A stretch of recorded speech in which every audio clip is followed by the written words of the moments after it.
Good morning, everyone. It's Catherine, and today I'm going to read you some facts. Facts about Memorial Day, because this is our weekend. Memorial Day weekend. This is from American Holidays, Memorial Day, by Lynn Hamilton and published by Weagle Publishing. So, here we go. I'm just going to give you some facts. Memorial Day, as we know, is a national holiday that is observed on the last Monday in May.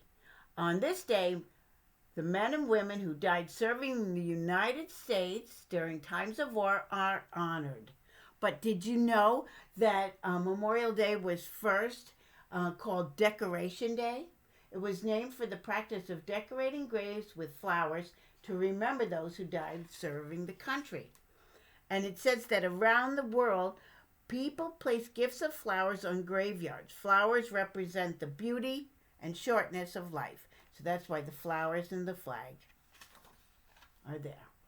The Civil War, which was between 1861 and 1865, was the war between the North and the South because the South wanted to become a separate nation. And about 25 communities claim to have held the first memorial ceremonies. Boalsburg, Pennsylvania, is one of those communities. And a sign outside of Boalsburg, Pennsylvania reads, Birthplace of Memorial Day. The custom of decorating soldiers' graves, which began in October 1864 by Emma Hunter, Sophie Keller, and Elizabeth Myers. Those three women met at the cemetery, and then they agreed to meet the following year and decorate every soldier who died in the Civil War. And this is it says that many American cities have Civil War memorials that honor the soldiers who fought in the war.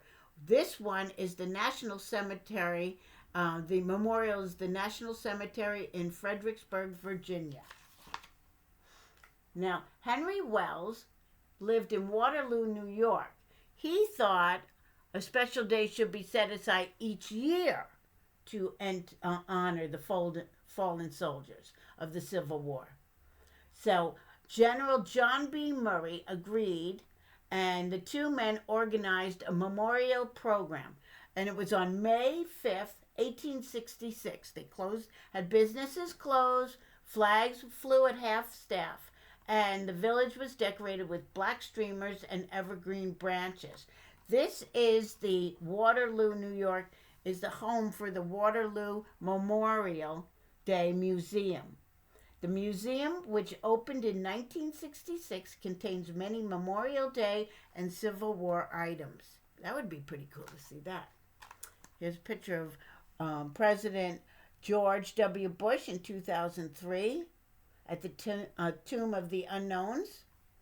And here is the Arlington Cemetery, National Cemetery, where in the late 50s, they started putting flags on all of them, and there's more than 260,000 graves there.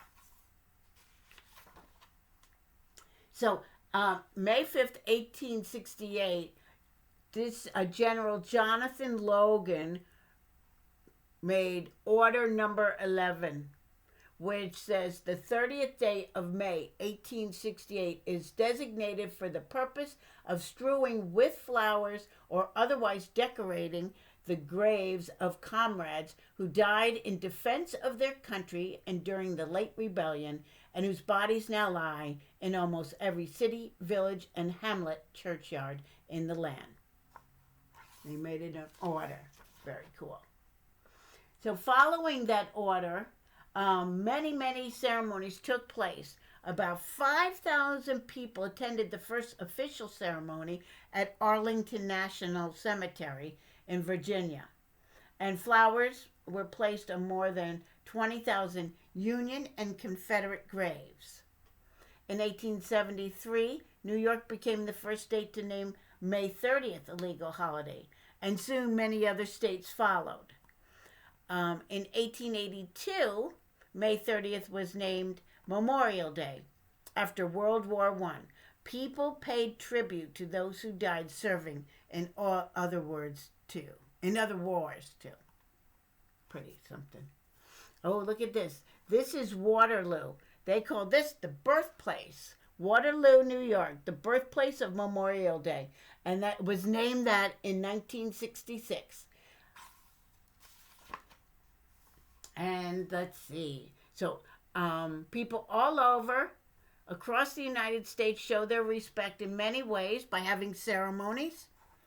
And since 1990, millions of viewers have watched the National Memorial Day concert on television. That's a lot of people. And they have their parades.